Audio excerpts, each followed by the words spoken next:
What would it feel like to be free?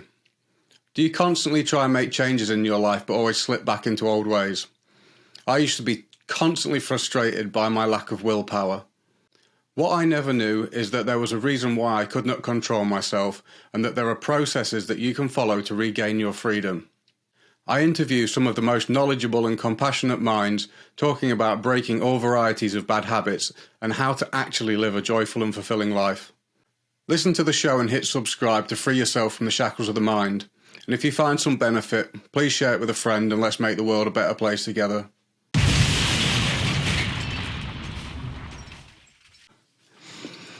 Hi guys, welcome to the Break the Chain podcast. I'm here today with Maddie Kitchen. Maddie is the founder of Sobriety Films CIC, which is a not-for-profit organisation that makes documentaries, films and does workshops to raise awareness for recovery from addictions and mental ill health. She has now been in recovery from addiction for an impressive 15 years, so I'm really looking forward to hearing a bit more about your journey. Maddie, thank you for coming on the show today. Thank you, James. It's a pleasure to be here. On the other side, it's an honour to have you on the show. Oh, thank you very much. It's kind of funny how we met. I think if I remember rightly, you messaged me because it's.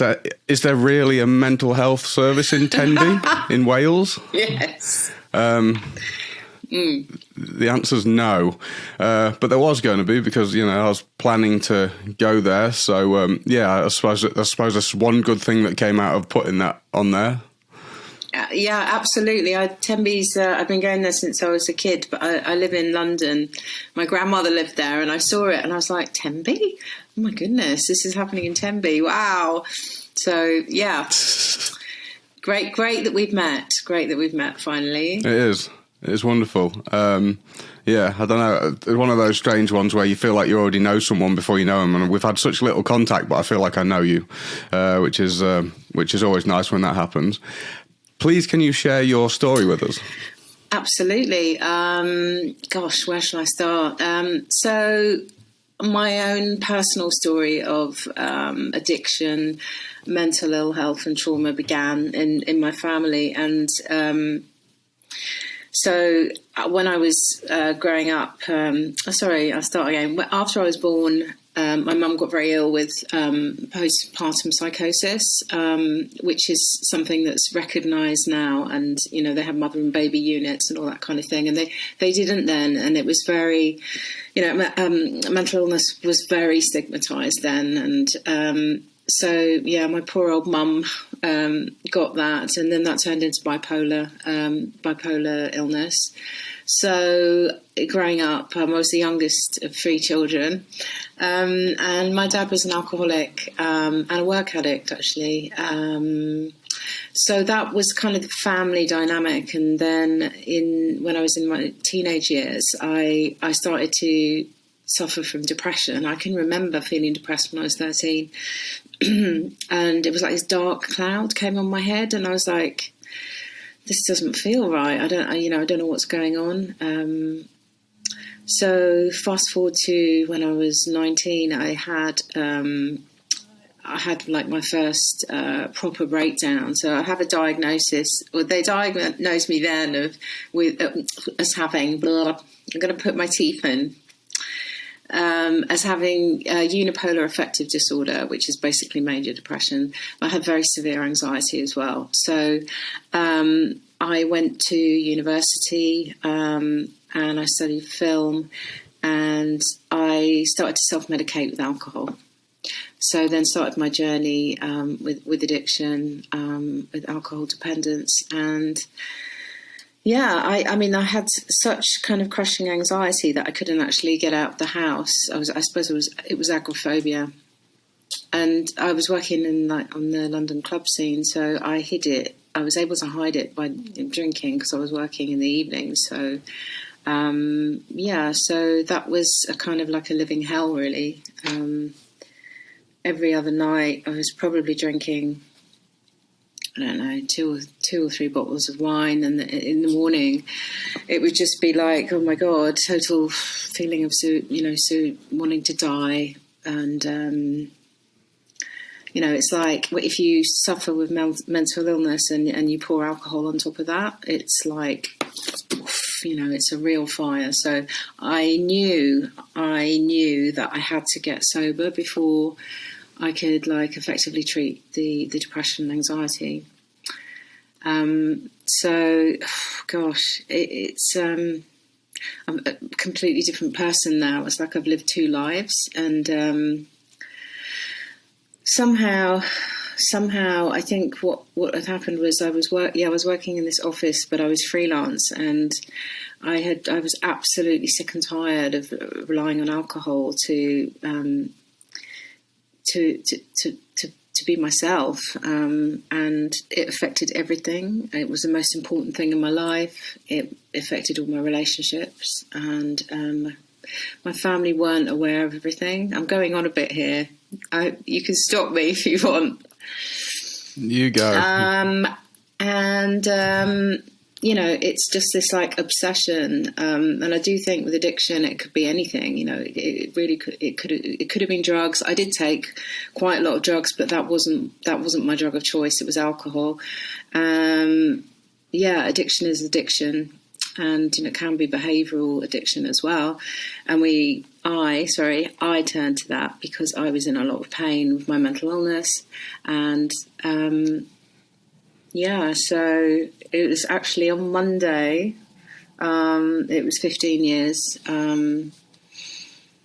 I rocked up to 12-step recovery 15 years ago, and absolutely terrified. And I just thought, I've got to do this. I knew that I could function, and I was working in this office, and I had a good job, and I was learning. And I was just letting myself down by drinking and holding everything in. It was like I was in my own world. So I got into this 12-step fellowship, and then that was really when my life started to change. It's terrifying. I think back to when I was in active addiction and what it would have taken for me to end up at a meeting. I think, you just feel like it's not going to do anything. Yeah. It's not going to work. How can that do anything? Sure, absolutely. I mean, when I first went in and I looked at the steps on the wall, I just couldn't understand what all that was about. And there was talk of God and stuff. And I just thought, oh, gosh, this isn't me. And I didn't understand what being spiritual was, as opposed to being religious. And I had been brought up as a humanist, which actually turned out to be very helpful because my higher power became the fellowship and the people in it. And my higher power, is a very personal thing to say, is kind of the spirit of the universe and the inherent goodness that we do have in us, and the ability to recover. I think one of those things is you can. One of the things I think that's really important with that process is getting beyond yourself and just being locked inside your own head and expanding that consciousness way further beyond yourself and seeing yourself as a little part of a bigger thing. Because we spend so much time trapped inside our head, don't we? Just thinking about ourselves, how our life is, how our life's not how we want it, and it forces you to care about something more. Yeah, absolutely. When I was locked in active addiction, it was like there was a wall between me and the rest of the world and everybody else, and I was very aware of it. And that's the kind of that isolation, that a lot of people have suffered around the world with COVID. They would have had a taste of that. That's what kills people. People don't feel able to speak out and connect. And I know everybody says, Russell Brand, it's all about connection. It is all about connection. Taking that first step is profoundly difficult, and kind of it goes against went against my addiction. I was just sick and tired, absolutely sick and tired, and I just couldn't do it anymore. I wanted to be like a whole person. I wanted to have friends and relationships that I could actually relate to and with, and, you know, have a meaningful life. Now I've forgotten the question. Well, I think one of those points that's, there's lots of things that you said that are really interesting. How do you connect? Isn't it amazing how you can be surrounded by people and feel completely alone? And there is a wall there, and it is invisible. And what do you think that wall is?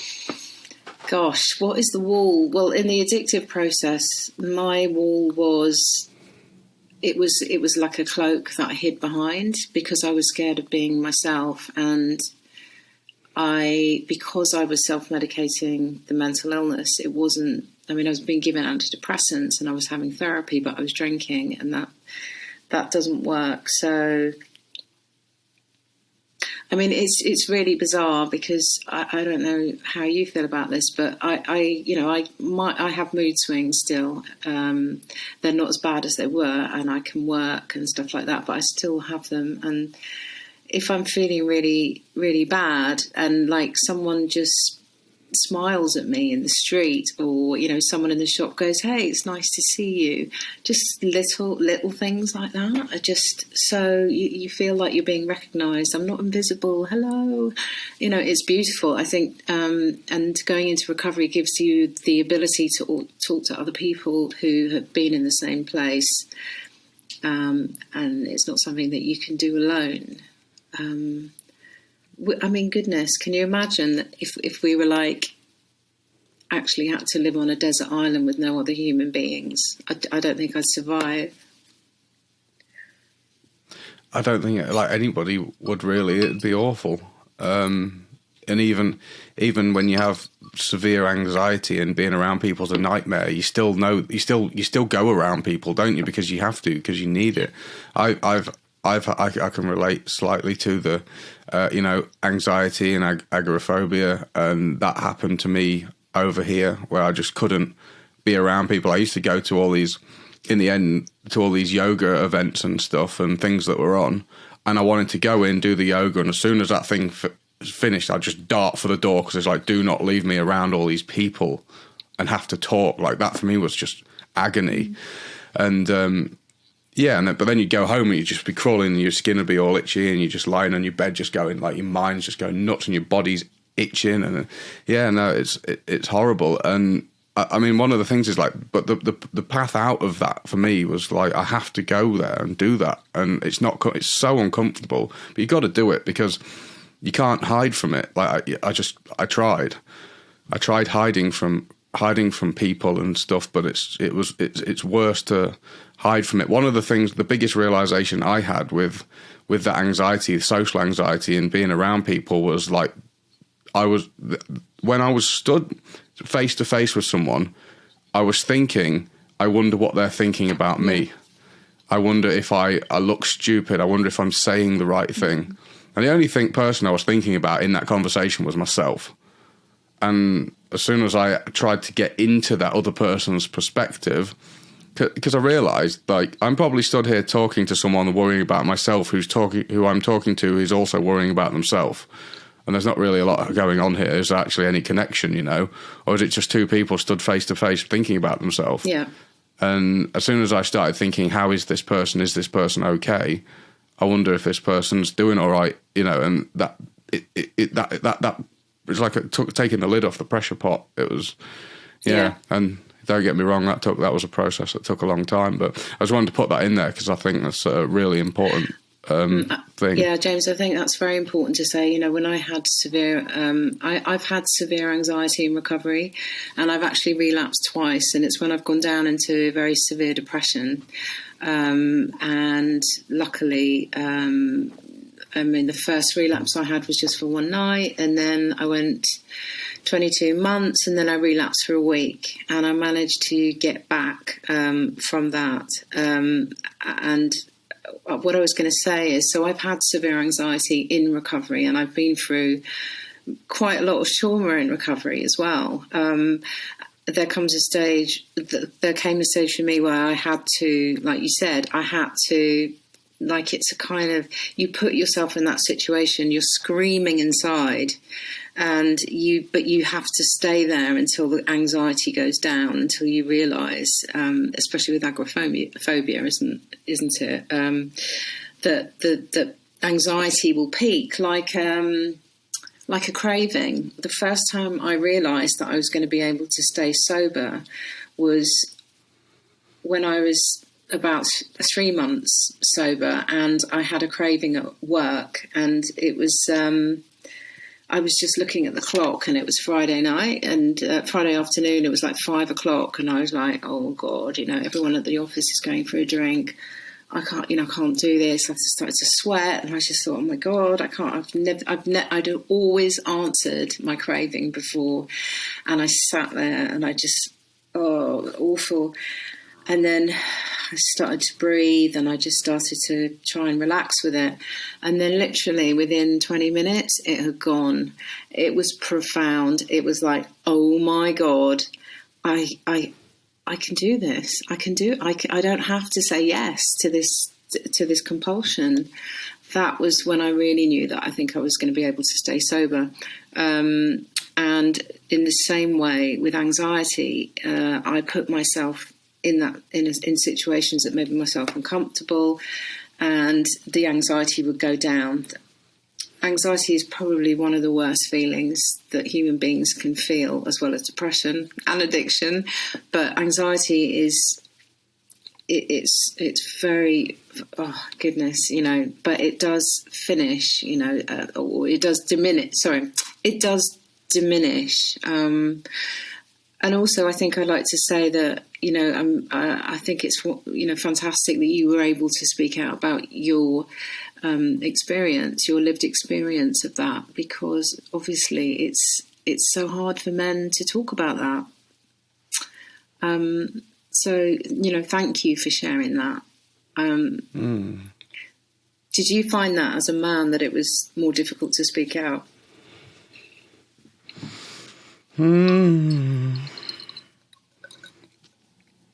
I think one of the things that made it things easier for me is that I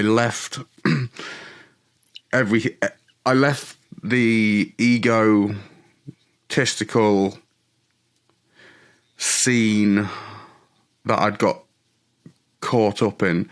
And not to say that everyone in the scene is a complete egomaniac or anything, but one of the things that happens is when you're around loads of people that you've grown up with, there's lots of competition. It's like the boys thing, and even the girls that I hung out with were like that as well. We was always just, it was always banter, and but then you get wrapped up in this thing of like we listen to this type of music, and we make these kinds of jokes. They're all quite the humor was really dark, and there's this image that you have to maintain. And when I broke free from that, slowly over time, I realised how much of a cage that I'd been in by trying to uphold these expectations that's the social expectations that everybody had of me. And when I went away, I changed how I dressed, I changed how I spoke, I changed how I thought. Everything just kind of changed, and I realised that a lot of these things were a bit silly. And I guess that because I'd become detached from that, I wasn't so controlled by the social pressure. I think when I finally shared my story, I was really scared of judgment, but it wasn't as bad as if I'd been there. It really helped me a lot, detaching myself from that, and being out. I think you've got to become really self-aware and aware of how everything else is influencing you. I had a point that I was going to mention before about the anxiety, and it's kind of like I was saying. Yeah, you've got to walk through it, and you've got to deal with those situations, but you don't have to deal with every situation. You can pick and choose where you go, can't you? Because I stopped going and hanging out in the places that would just make my life hell, and I started going to the places that would be healing, and people were nice. I think if you feel anxious in a place that's good for you, you've got a problem. If you feel comfortable in a place that's bad for you, you've got a problem. because I didn't used to feel anxious when I was down at the pub drinking and whatever. But maybe. But if I go into a pub now, I start feeling a bit anxious. I think that's a good thing. I want to feel anxious in the pub and in places where I don't necessarily aren't going to be good for my well-being. So I think that if you're in a place that you know is good for you and you feel anxious, that's a good. That's something. That's something to work through. But if you feel anxious at the pub, it's probably a good thing, and just leave. Well, I felt anxious anywhere. Even when I was on my own in my bed. So, when I got sober, I had to remove myself from the nightclubbing world, and it's when there's a lot of peer pressure, and there's a lot, it's all social media about, you should be having this life, you should be doing this, and it's all bullshit. It's complete bullshit. It's about honouring yourself and finding your authentic self. And I think when I started to do that, and I'd put down, the booze, the process of recovery allows you to start feeling good and positive things about yourself, and they're the building blocks of self-esteem, which then perpetuates further recovery, further healing, and reaching out, not being alone, talking to other people. Yeah.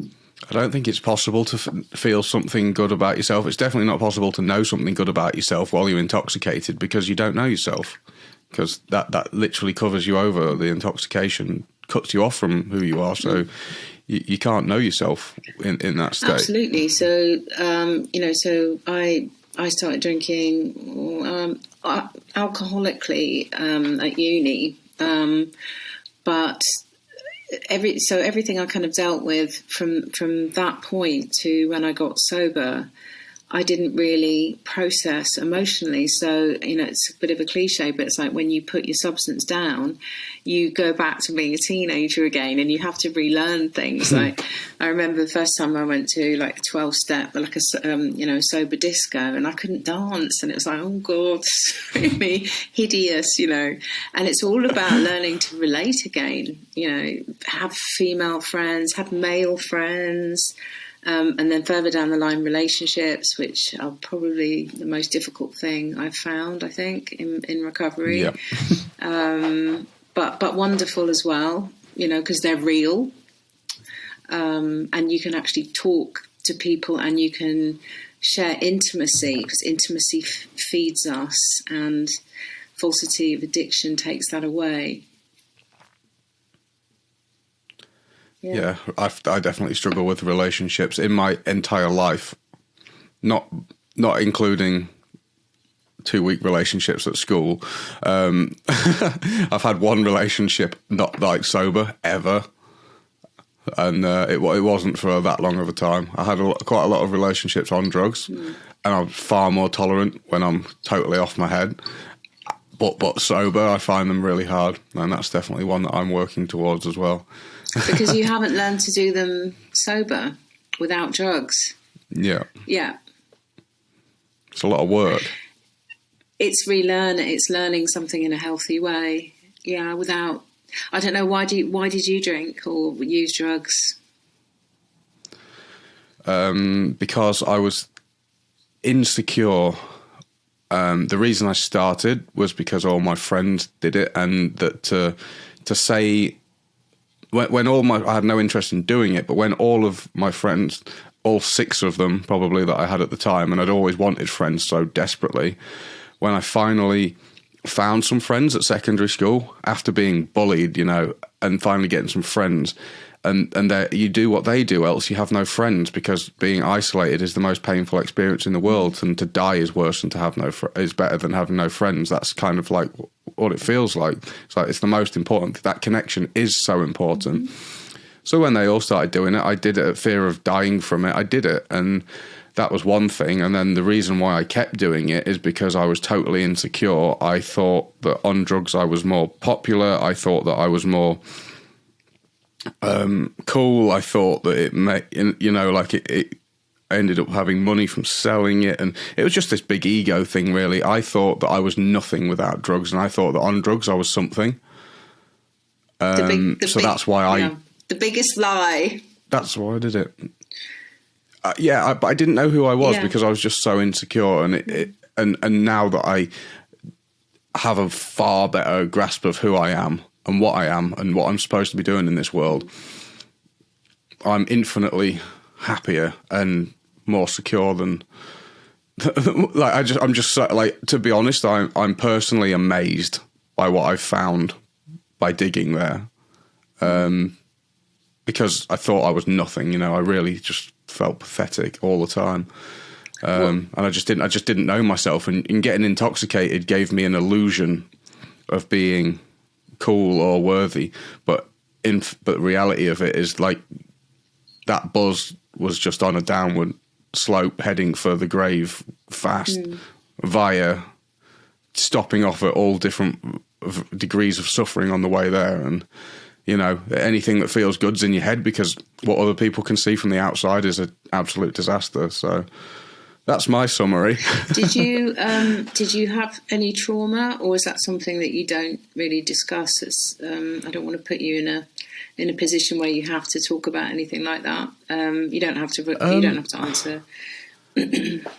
Things have happened to me in my life and stuff, and definitely I've had some difficulties at home, which I'm not going to go too much into that because it's too personal, sure. And it's not relating to me so much. And obviously losing so many friends to suicide, which you say must have been really traumatic.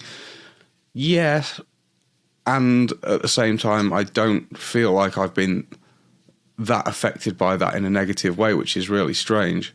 I think when I really unpack that, I think being bullied is definitely the thing that's had the biggest effect on me.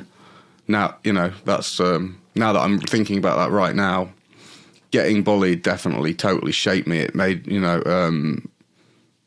being made to feel like no one likes you. Like I just never fitted in anywhere my whole life until I met these friends, and that's why I think I attached myself to that so strongly.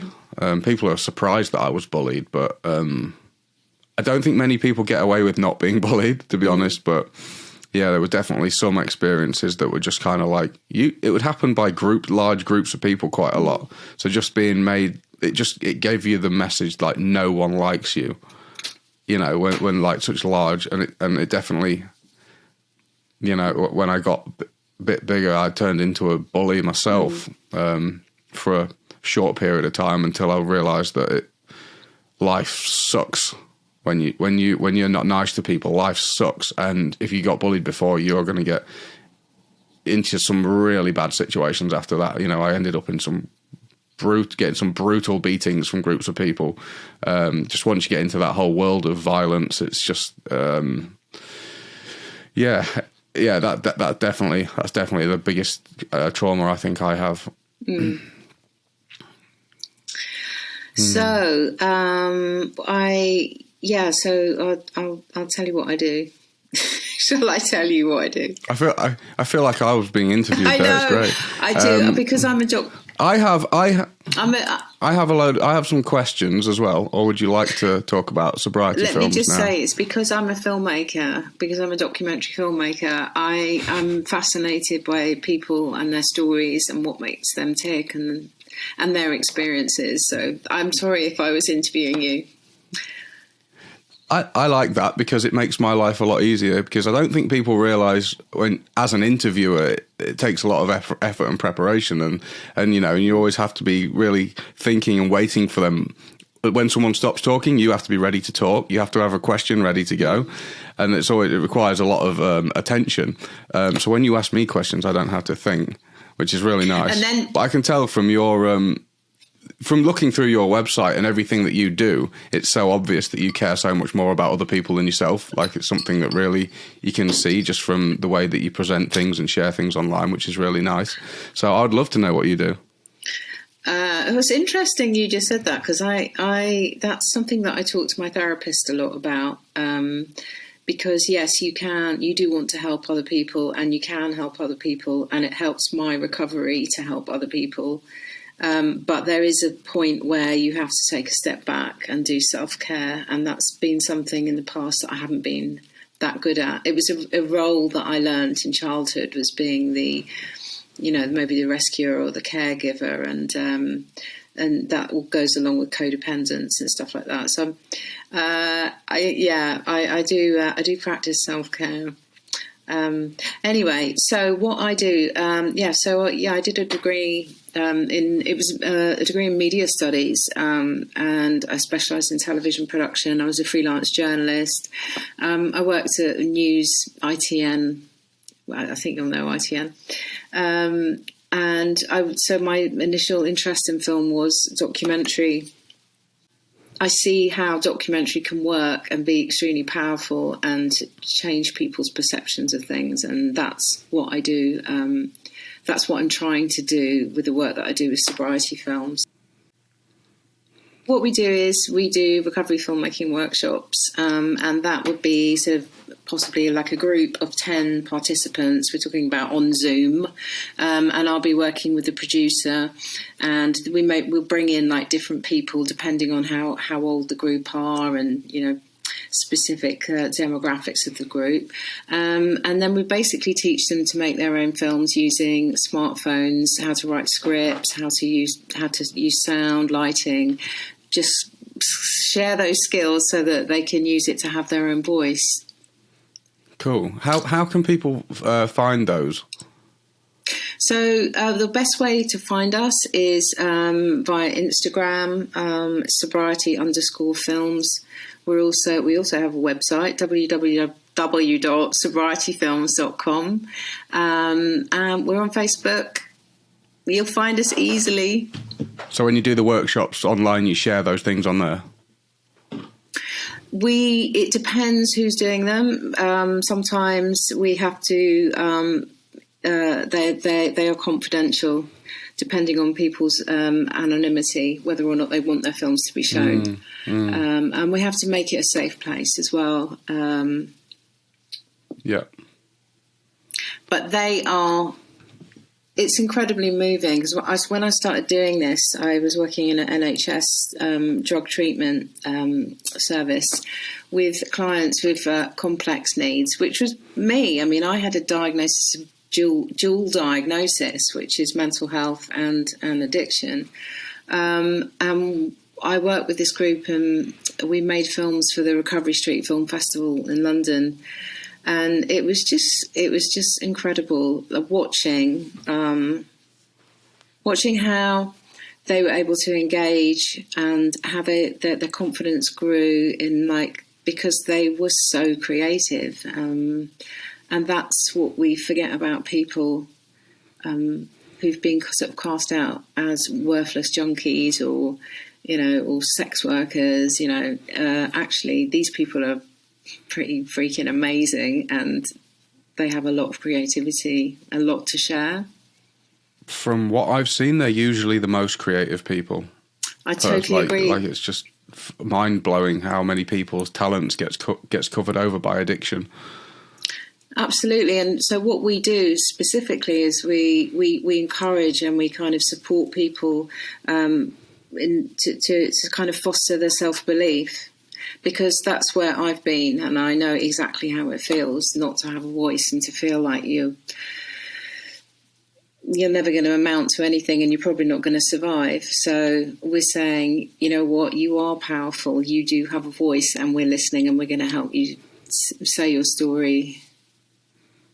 That's awesome. I'm definitely interested in doing one of those workshops, because filmmaking is something that I would like to get into a little bit more. I know how it's an unbelievable amount of work planning these things. I've got a couple of ideas in mind for documentaries.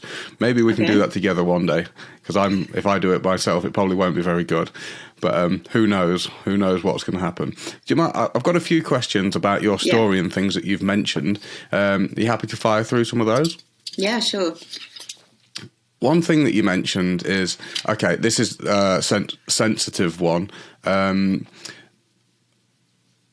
question is, what is it like having a father that was an alcoholic? And I'll just tell you why I'm asking. There's a lot of there's suffering on both sides of this. There's the pain of being an addict and having the guilt, knowing that you want to stop and that you can't. And then there's also, someone on the receiving end of someone who can't control their addiction. I just want, just turning up the dial on the empathy I'm trying to, because I know what it's like being an addict, and I know how hard it is to stop. But I'd also like to get the perspective of someone who's on the receiving end of having a parent with an addiction. So my dad was a high functioning alcoholic, and so he worked really hard, so he kind of got away with it, and the family knew inside the home, and I suppose it felt like I knew why he was doing it, because I think he was trying to cope with what was going on, with my mother, but also because he was a shy man, actually, and he had a lot of anxiety about being successful, I think. It took me a long time to forgive him, and he died 3 years ago, and it was only a year ago that I really forgave him. I think the worst impact was seeing somebody just sort of disappear the minute they pick that up and they drink. They're gone, and my mum really suffered. And that's what I did.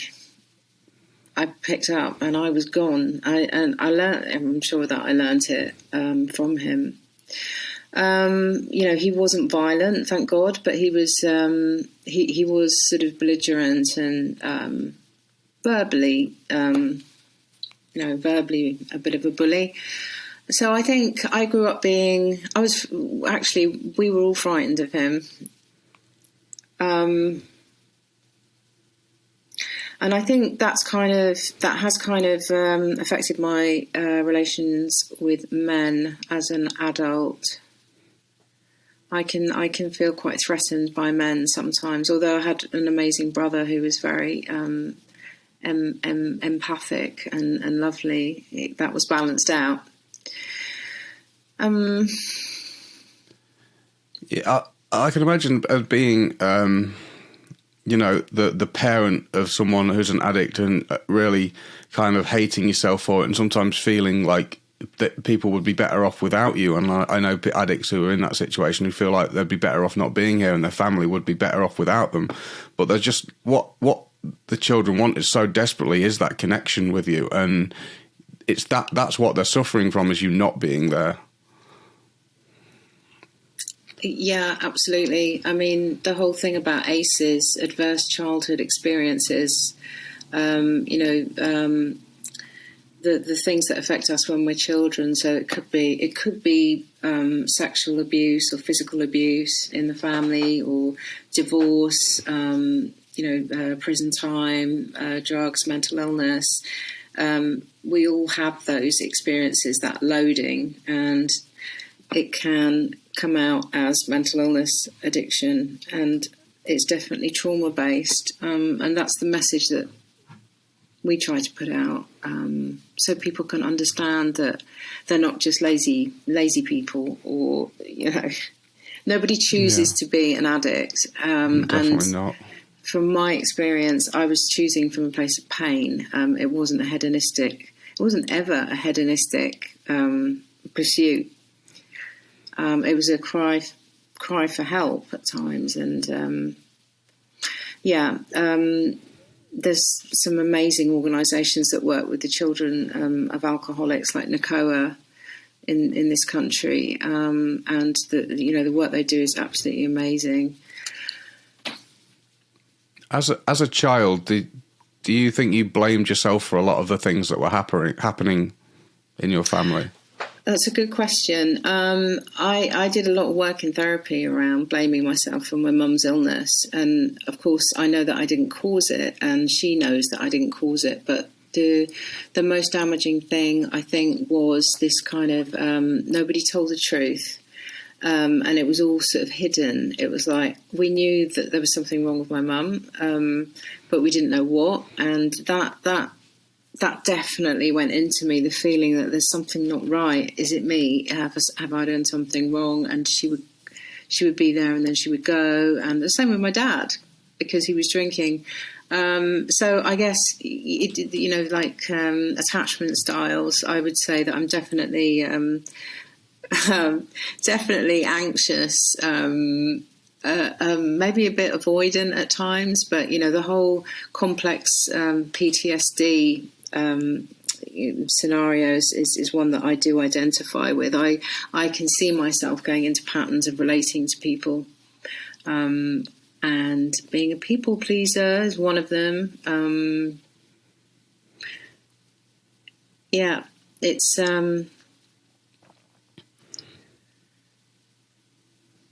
It's a really sad thing, actually, because in a way, did I really know my dad? I don't know. Because you can't, when someone's in denial about suffering with addiction. So he drank all his life. It's hard to know someone who doesn't know themselves. I think maybe he did know himself, but he didn't care. He was like, this is the way I want to live my life. And yeah, I guess you grow up. I definitely grew up with anxious attachments, or the feeling that people would leave me. And I still don't like it when friendships or relationships end. I find it very difficult. It's something that I've done a lot of work on. And, and of course, when I was drinking, it was easy, but I wasn't relating to anybody. I wasn't my authentic self. And that is my life's journey, is finding my authentic self, because it didn't happen with my parents, bless them. Someone told me a little anecdote that's kind of really profound, actually, that shows us that even when we're doing nice things, don't get me wrong, it's good to do nice things for people. It's better to do nice things than to do nasty things, for sure, by a millennium. But one little experiment you can do to find out. Sounds a little bit twisted to do this to people, to be fair, but like when you give someone a present, if they just toss it to the side and shrug their shoulders, how annoyed you'll be by that. If someone doesn't say, "Oh, thank you so much," you always get the moments where you get a Christmas present and someone is not grateful, and that other person's really pissed off. It kind of identifies that you're not really just doing that for them. There's just such a large part of giving that's actually wanting something from that, wanting to get receive something from that kind gesture, which shows it's not an entirely selfless act, is it? I get more pleasure giving people presents that I've chosen carefully than receiving presents, for sure. Yeah. But I think in recovery I've learned, people, places, things, you can't control anybody. You can't, there's no control. You can't control people or yourself. So I'm quite good now at handing it over. And, that's somebody else's business. If they want to react that way, it's nothing to do with my giving them the present. Unless it's something unpleasant. It's surrendering those expectations which are attached to giving, receiving, all things happening around you is really what makes you safe from addiction, isn't it? Because those things are like the roots of emotion spiraling out of control. If we allow ourselves to be, if we have these attached to the fruits of the outcomes of things that are happening that we do or whatever, that means we're going to be on an emotional roller coaster, and to do things just for the good of it without the expectations really puts you in like a really safer place. Yeah, no, I totally agree. Just trying to relate that to my filmmaking.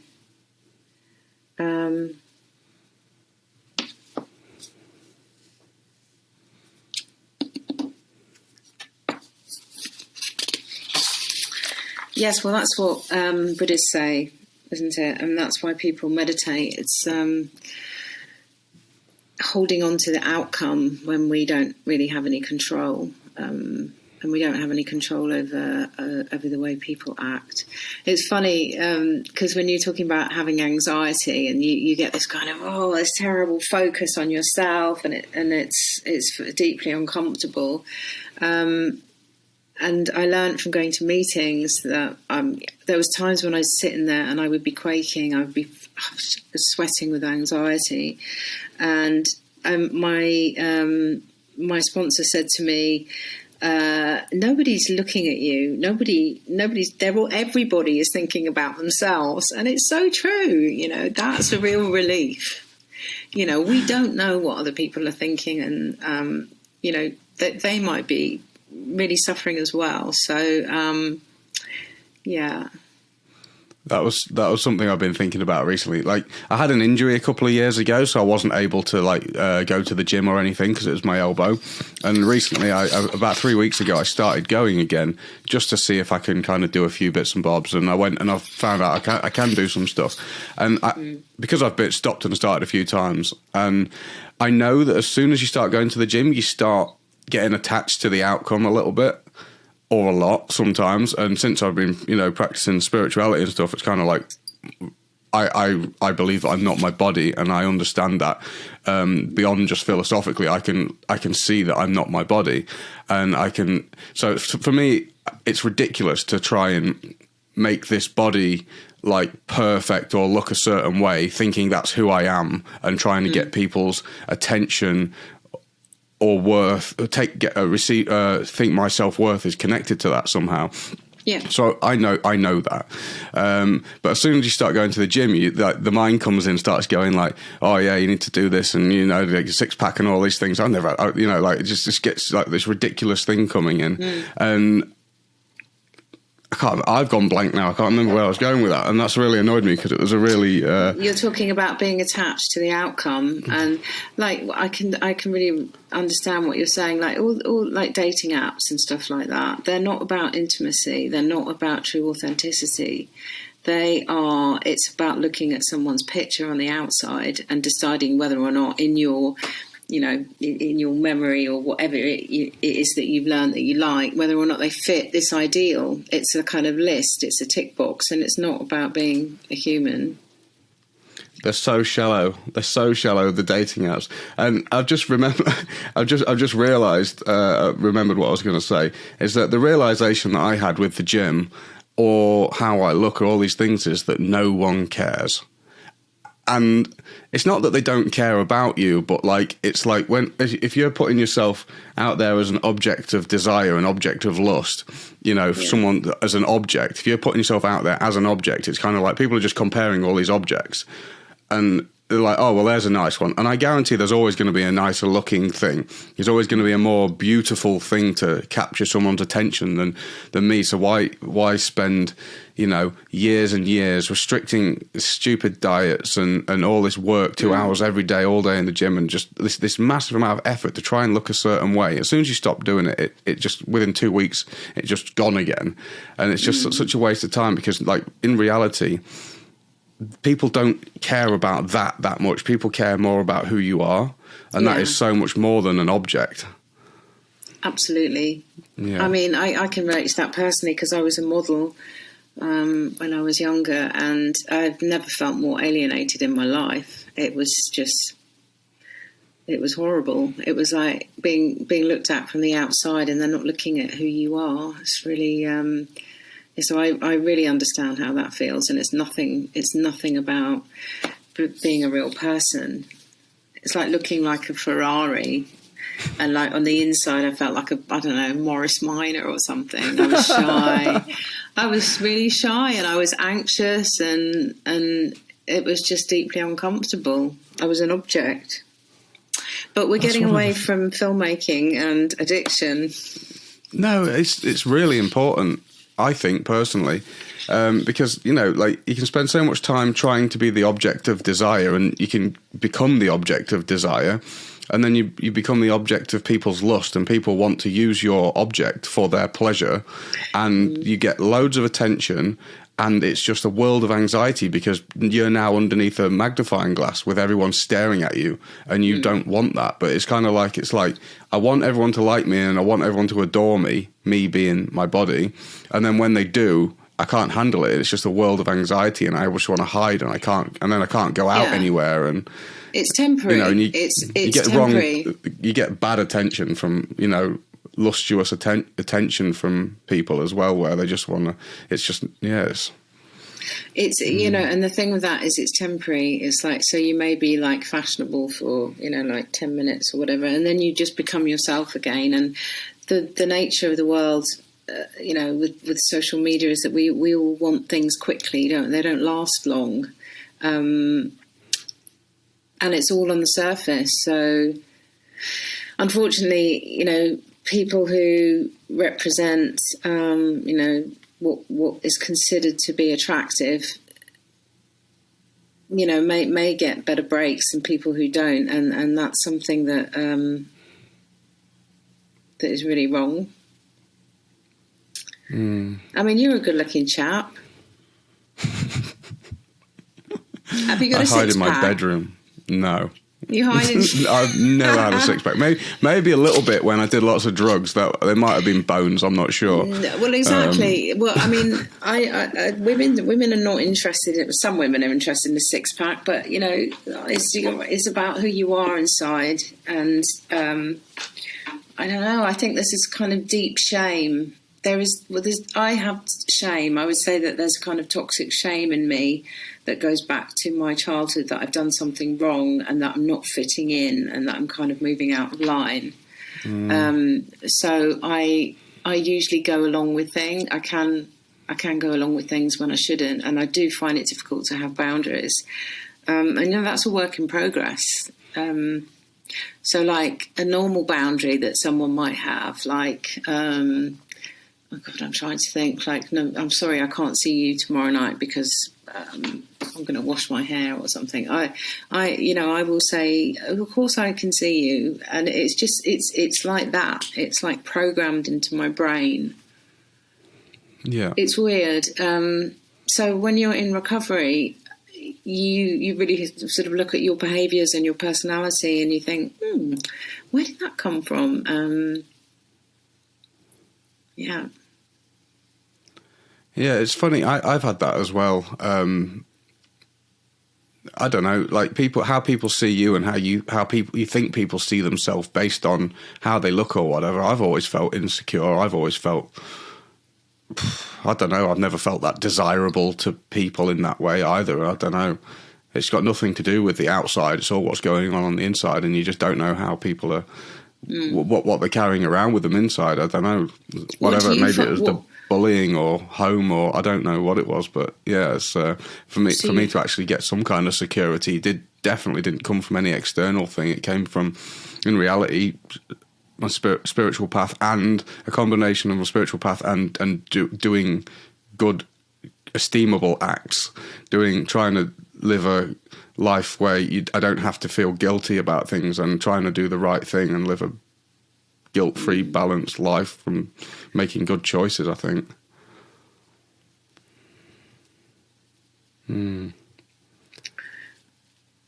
What do you do? Yeah.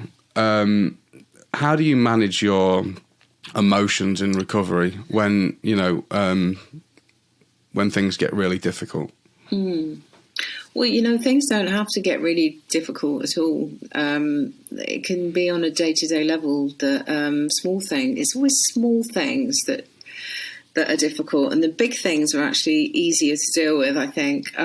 So, you know, in recovery, going to meetings, sharing, being totally honest and open. I mean, that's something that's kind of ingrained in my head. I mean, I wouldn't be open and honest to everybody because it might endanger me, but if I'm in a meeting, I need to share stuff that's inside me. And when you speak out about stuff, it kind of takes the power out of things. I have a sponsor. I have some really fantastic friends in recovery as well, and also the work I do. My whole life is recovery. Yeah. And that's the way I want it, you know. I found because I've set my life up in a way that's the same, and I think that one of the reasons why I did that is because it just makes it so much easier to be in recovery and to stay safe, because everywhere you look is recovery, and the people that you meet are just amazing, constantly, just amazing people and just good people, and it makes the quality of life a lot better, doesn't it? Yeah, absolutely, 100%. I can't be around people who are intoxicated. I don't judge them, but I just can't be around them. I just find it's a complete waste of time, and it just reminds me. It reminds me of my dad, and it reminds me of me.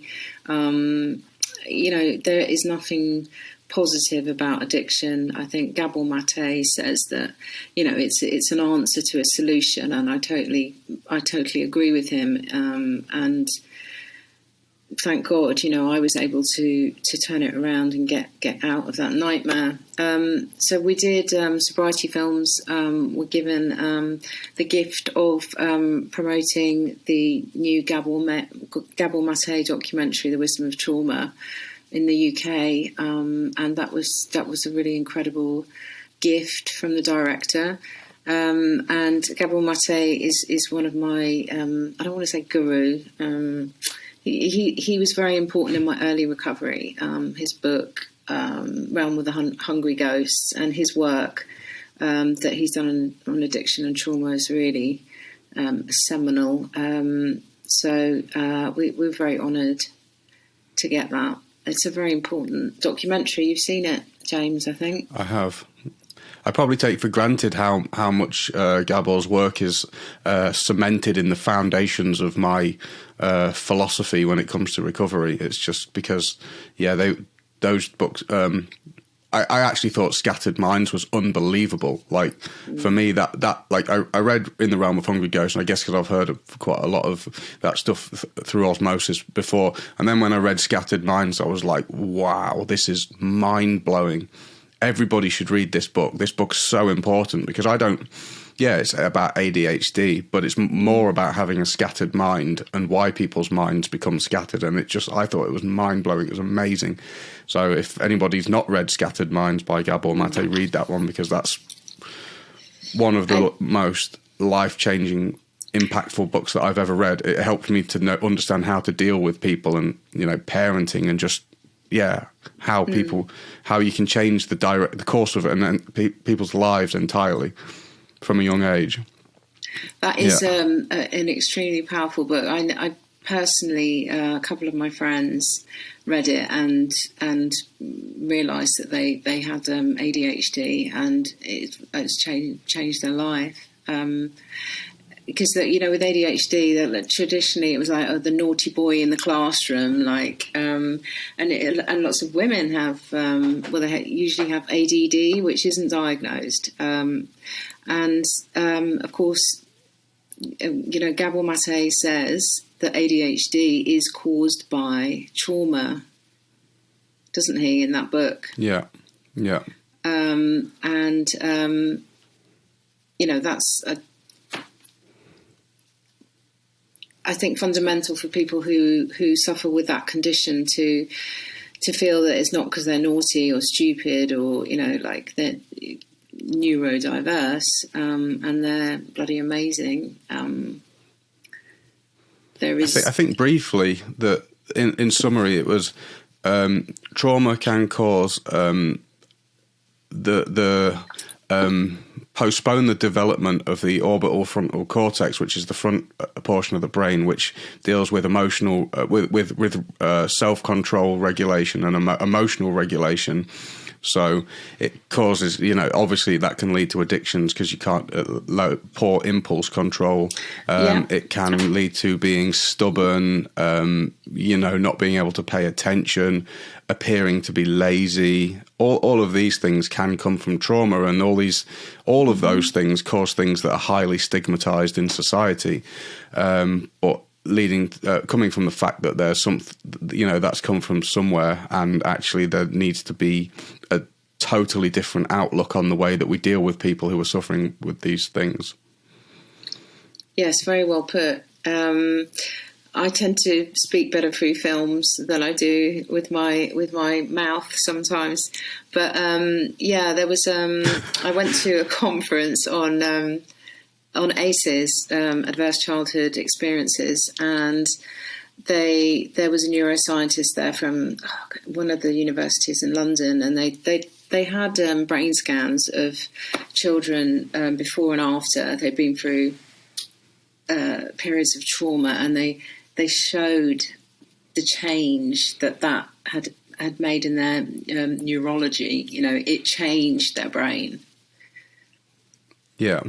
This thing that me and you have both done during this podcast of going blank is also linked back to that, where you memory and stuff as well, short-term memory, all of those things are linked to trauma. It's really, really interesting. How it can totally change your brain structure. But one of the things that was really positive that you mentioned was about neuroplasticity, and that through being in the right conditions that you can... I've seen in myself how my cognitive functioning has changed so much from after being an addict, going from being to have zero impulse control, scattered. My mind literally was scattered all the time, and just really struggling with everything in life, taking orders, listening to people, all of that stuff, and then through recovery, I've come to a point where it's like I feel kind of grown up. A little bit now, and just I've seen a huge change in myself. How old are you, James? 31. I'm not going to ask you because that would be rude. Ooh. Well, I don't talk about my age. I'm not going to be pigeonholed. What was I going to say? I was going to say something. And I've just gone blank. One of the things that does affect me cognitively and my memory, my cognitive reasoning, is lack of sleep. And that is a symptom of depression that I have. So lack of sleep can be a real difficult one. Speaking of which, it is getting very late there, and I don't want to keep you. I don't want to keep you for much longer. Maybe there was a lack of wisdom in us doing this so late in the UK, and maybe I'm selfish for living on the other side of the world. I'm not sure. But, yes, sorry. And for not doing it next week. I could have done that, couldn't I? Was that impatient? Trauma. It was the trauma. Sorry.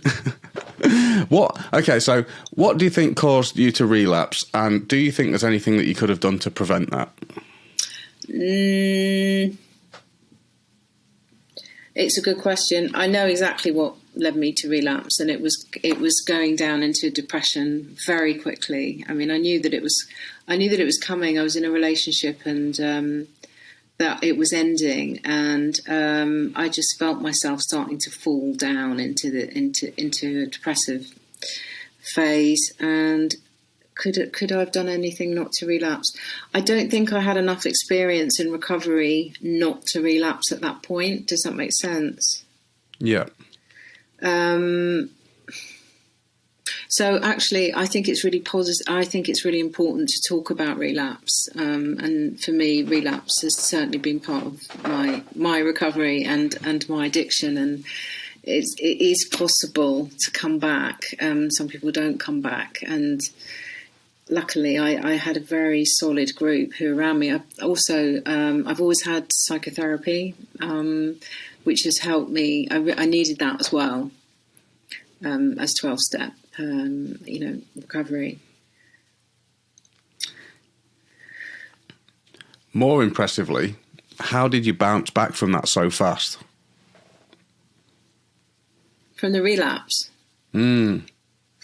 I didn't bounce back from it so fast. I just stopped drinking after a night. I can't really explain what I mean by that. Mentally, I was quite devastated that I'd relapsed, and it kind of did take me by surprise. So it took me a long time to reason in my head that I had actually relapsed. Does that make sense? It's like, yes, I put it down, but I was still in the mental space that had made me relapse. Of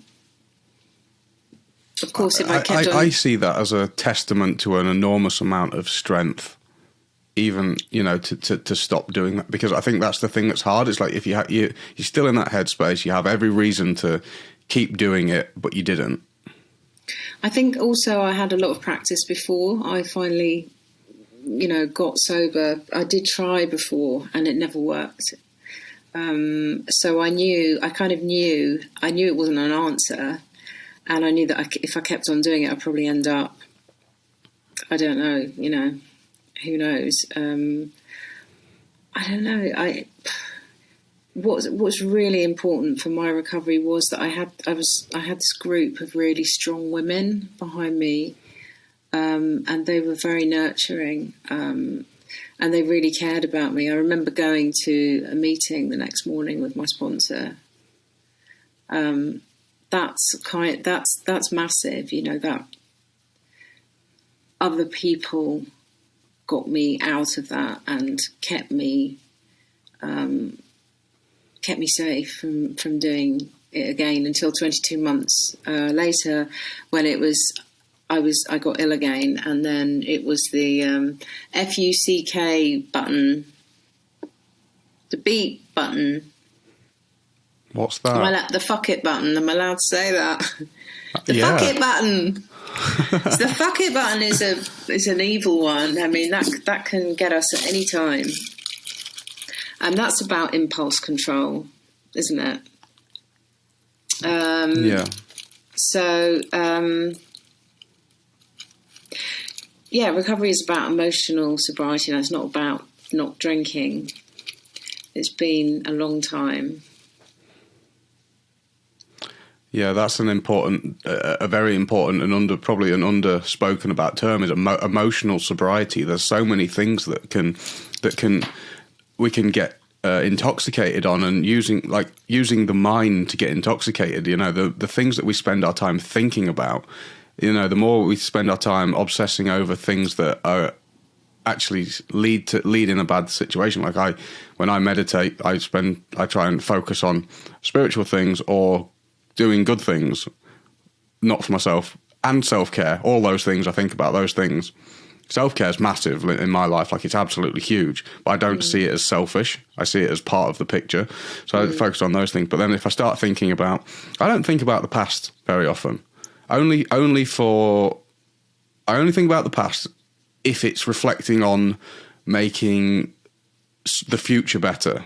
So for the purpose of helping people, I'll think about past experiences, but I don't go there for pleasure. I don't think about the past trying to make me happy, because I find if I think about the past, it draws me in a direction that I've already been and I don't want to go. So it's like I don't forget about it, but it's like, like driving a car, and I look in the rear view mirror now and then just to know it's there, and to reflect on the fact that I might be acting in a certain way based on something that's nothing to do with the present. Yeah, helpful, but I don't drive looking in the rearview mirror because I will crash. It's like an old pattern, reenacting an old pattern. So one of the steps in the 12-step fellowship is step 4, which is where you write your personal inventory of things that have happened in your past, which you are ashamed of, or your resentments, and you then share it with another person, and that it takes it away. Like the things that we do. Can you hear me? Yep. Sorry. The things that we do, the things that I did when I was drinking, the people that I hurt. I had to admit to what I'd done, and by doing that and giving it to someone else, and then accepting it, it takes the power out of it. I don't regret anything that's happened in my life now.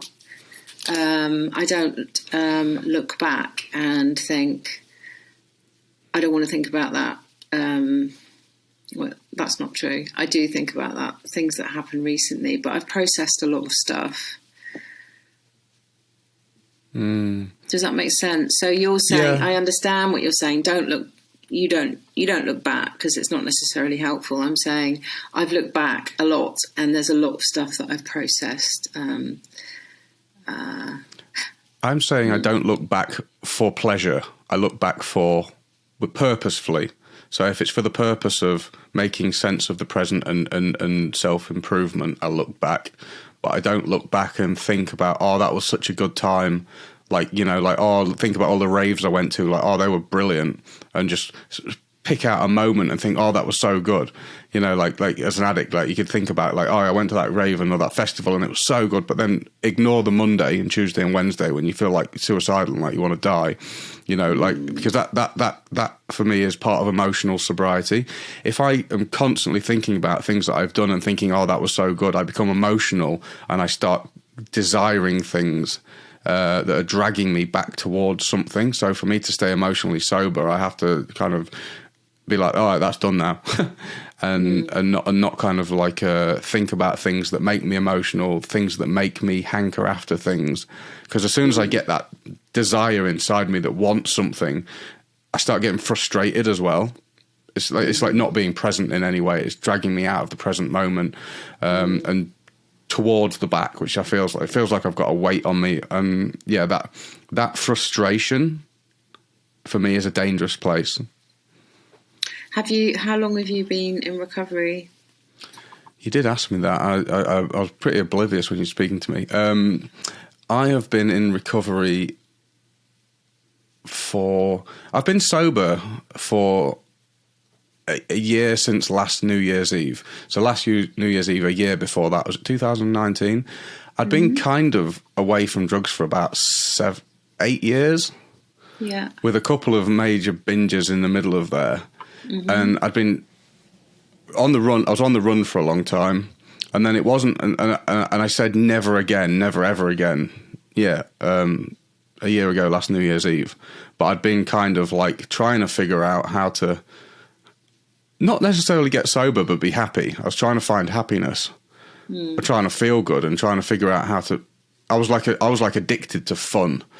That was like I was addicted to not dealing with reality and just having a good time all the time. That was what my addiction really was. Just trying to constantly feel good, like adrenaline or drugs or alcohol, all of it. I was just after just a hedonist basically, and nothing worked. Nothing worked at all until I started practicing spirituality seriously, and then all these desires for drugs, which had clawed out my sober mind for years, it just went quiet. And I think that I got into recovery, I think 3 years ago, I guess, when I started doing self-help things. I started reading books, trying to improve myself in some way. Like I read 12 Rules for Life by Jordan Peterson, and and what was the other one? What did you just say? 12 Rules for Life by Jordan Peterson. I read that. Oh. And what's the other one? The Subtle Art of Not Giving a Fuck. And then I read those, and that kind of pointed me towards spirituality. And then when I started doing that and just went in deep into that, then I guess that was my recovery journey. It wasn't like I didn't do 12 steps, but I got a lot of respect for it through what I learned through spirituality, and I saw that it was the same thing, basically. You had a pretty adverse reaction there. I don't think I should comment on that. It's not very constructive. I think whatever works for any, people to get recovery is whatever works for them. The 12-step is quite disciplined. I think it has to be that way. And just this feeling that you're part of a group is how it worked for me, definitely. So, what's been the best moment in your recovery? Oh my gosh. I can think of a lot of the worst moments in my recovery. Okay, one of the best moments in my recovery was it was in 2019. So my first film, How I Got Sober, was premiered at the Real Recovery Film Festival in LA, and I went there and did a Q&A. And I was speaking about addiction and mental health in the UK amongst young people. And then it was shown in New York, and then we showed it in London, and then last year it was shown twice in Scotland. It was a real moment of like, oh my goodness, look how far I've come, when I was sitting there watching my film, and then I got up and did a Q&A, and I just thought, is this me? I never thought I'd be able to do that. I was absolutely destroyed with addiction and mental illness. And the idea of standing up in front of those people, it just wouldn't have happened before. So that was a real triumph. Yeah, I bet that was amazing. I think it's... Public speaking, I still find it terrifying. Even though I do all these podcasts and stuff, when I have to stand up in front of people, I feel like I'm not going to be able to say anything, or I worry that I'm going to forget what I'm saying. And yeah, it's a terrifying experience. So that must have been amazing. Do you feel anxious now? No. Good. Not on the podcast. I don't know. It's just I feel like there's a layer of protection. I don't know why. But when it's you're not live, looking at me. When you're live and it's yeah, you're not going to hit me or anything. It's there's a screen. I'm on the other side of the world. I've prepared. I've defended myself well. But no, when you're there in person, and I just feel so vulnerable standing in front of people. I think that relates back to that being that bullying thing again. Being rejected in front of a group by a big group of people. I think that's something that's really deep in my psyche. And if I had a bad experience, I think that it would do something. It would be really bad for me. But I try and not be focused on it being about me, rather than trying to do what I need to do, trying to do the right thing. If I need to speak to a group of people, do it, rather than wanting to speak to a group of people just for the sake of it, because then it's about me, isn't it? Just talking to people, and what's the gain? But if I've got to talk to people and I've got a message to deliver, do it. Yeah. You're training to be a counsellor. Yeah. Hooray! Yeah. No, that's fun. It's a lot of work. It's emotionally taxing as well. Yeah. Like part of the training is they just trigger us loads. Oh my gosh. Like we talk about, like we're doing like cultural identity, and we talk about racism, colonialization, sexism, gender, disabilities, all these things, all these topics where people are ignorant and maybe have misunderstandings or white privilege. And as a white male British person in these classes, I just kind of like sit down and be quiet. It's pretty interesting.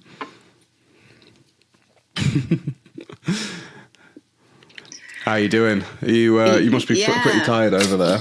Yeah, sorry, I'm just trying to think if there's anything else.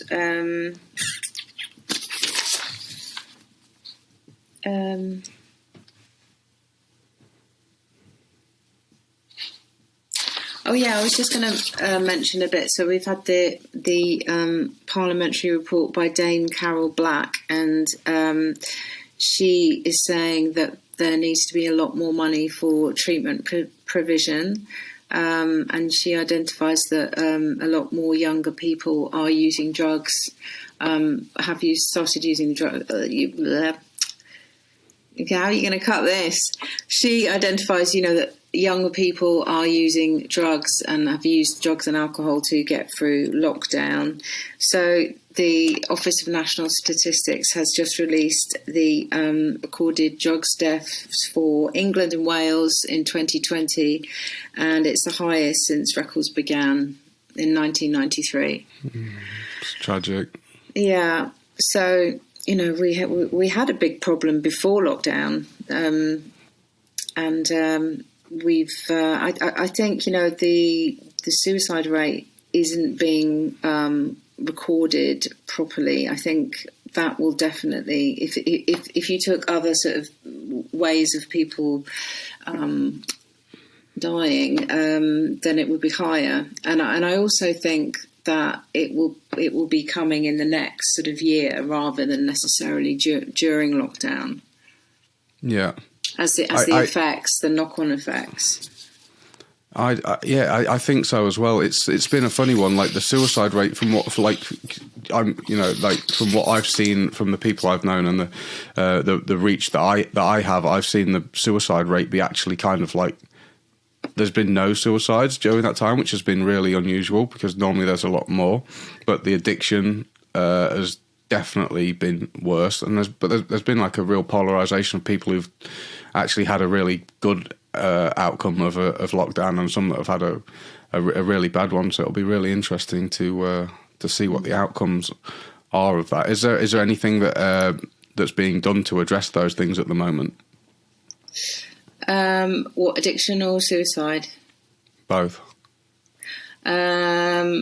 Well, we desperately need more money for addiction, and there's also the people who are falling through the net here are people with dual diagnosis who have mental illness and addiction, and they're not getting the proper treatment that they need. There are anti-suicide strategies. I think we're going to be working with one in London in September. I couldn't tell you what specifically, national campaigns are happening. So I was just going to say the total deaths registered in 2020, half of those were involved in opiate. And I think we were talking about fentanyl earlier, weren't we? Yeah. So that's, I'm sure that's a result of that. But there's also been a rise in cocaine use. And they also, so the people who are dying are more men. I'm getting really tired now. Sorry. The people who are dying are men in the 45 to 49 age group. And they're saying that may be because they've used drugs in a chronic manner in the past. So it's pretty worrying, really. Yeah, I do think that people need to be really, really, really careful of these opiate-based drugs, legal or not, prescription or not. They are absolutely deadly, especially mixed with alcohol. And out of all my friends that have started, there's been a wave of overdoses started happening, and they have all been related to morphine, fentanyl, Xanax, all of these opiate-based things, which are, I've took the absolute piss with drugs. I've sniffed bags of white powder off the floor. I've done all kinds of stupid things, and I've always just had that just complete caution to the wind, it will be okay thing. And I've started to see now that I am incredibly lucky to be alive, and actually these things are deadly, especially the opiate things. So I think just, if you've never tried them, just don't bother. If you're an addict and you can't help it, stick to what you know. And if you there is a way out of it. There is a way out of addiction. What would be the best place you would recommend to start for someone who wants to get out of addiction? I think it would be the easiest place that one could choose, that one feels comfortable doing. So it could be talking to somebody that you trust and say, look, I think I've got a problem. Can you help me? People can go to their GPs, the treatment services, the council treatment services. There's lots of hotlines. There's also Smart Recovery and 12-Step Recovery. That's the really difficult thing, isn't it? At the beginning, it's reaching out and saying, I think I've got a problem. And that's the bravest step that we can take. Absolutely. Yeah. Being honest and then reaching out definitely good places to start. All right, Maddie, I'm going to let you get some sleep. Thank you so much for staying up so late and doing this. Bless you. Thanks for coming on. It's really wonderful to meet you properly. Ever since I saw Sobriety Films, I always it reminded me like a punk style logo. I always liked the logo. It was very Sex Pistols type of punk style, and it was definitely attracted me with the logo. So and I like you're your wonderful. logo. So thank you. Yeah, thank you very much. It was done by my mate Leo Scott Smith, who I was telling you about earlier. He did it for me. So yeah. Thank you very much, Maddie. And we've told everybody earlier on where they can find you, but we'll put all the links to your stuff in the show notes. So if anybody wants to check out Sobriety Films, it'll all be down there. So, yeah, thanks for coming on the show, Maddie. Thank you very much, James. Lots of love to you in recovery in New Zealand. And you. Thank you. Bye.